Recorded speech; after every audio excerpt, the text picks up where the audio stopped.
Good boy. Good boy. Can you do a high five? Yeah, that's good enough.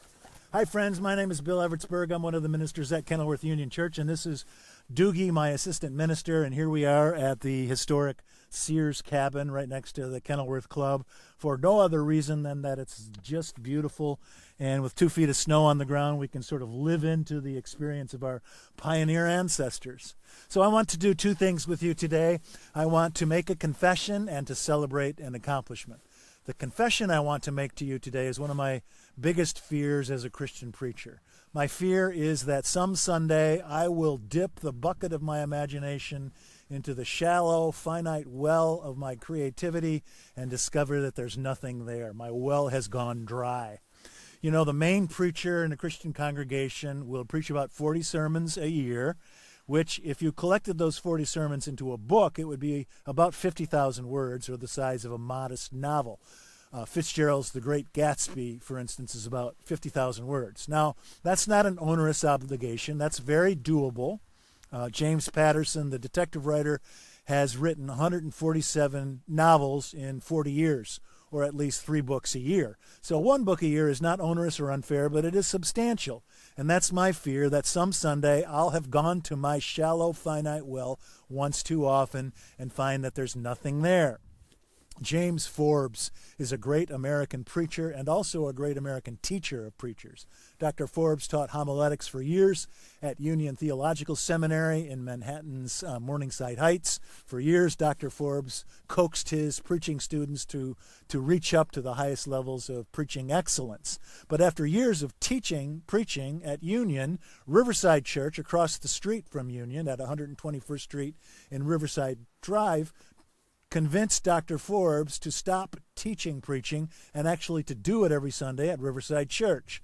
And Dr. Forbes indeed did do that beautifully and faithfully for many years. But many years ago at a conference, I heard Dr. Forbes make a beautiful confession. Dr. Forbes said to a bunch of us working preachers, he said, "I have to confess to you preachers that when I was teaching preaching, I never realized that Sunday came along every 7 days." So that confession meant a lot to us blue-collar working preachers. That's the confession I wanted to make to you, that I have a very finite, shallow well of creativity. And here's the accomplishment I want to celebrate. Did you know that my colleague, Katie Lancaster, has posted a reflection or a blog or a meditation on our website for all of us 203 days since this pandemic started almost a year ago? 203 days. Most of those meditations she writes are about 300 words, so this is already a modest-sized book. In last year in the fall, Katie gave us 100 days of prayer, and then during the Advent and Christmas season, she gave us these meditations about the holiday. And lately, since the new year, she's been giving us a blessing to walk around in, which is a beautiful meditation of 300 words every day.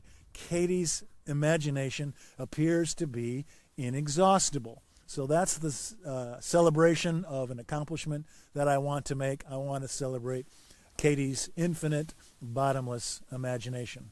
While I was doing a little research for this little talk, I Googled this question. In the search box, I said, how many words are there in the average novel? And Google sent me to the most wonderful website, which will tell you exactly how many words there are in all the great books you and I read, all of the great novels of the Western canon. Do you know how many words there are in the Harry Potter series of novels?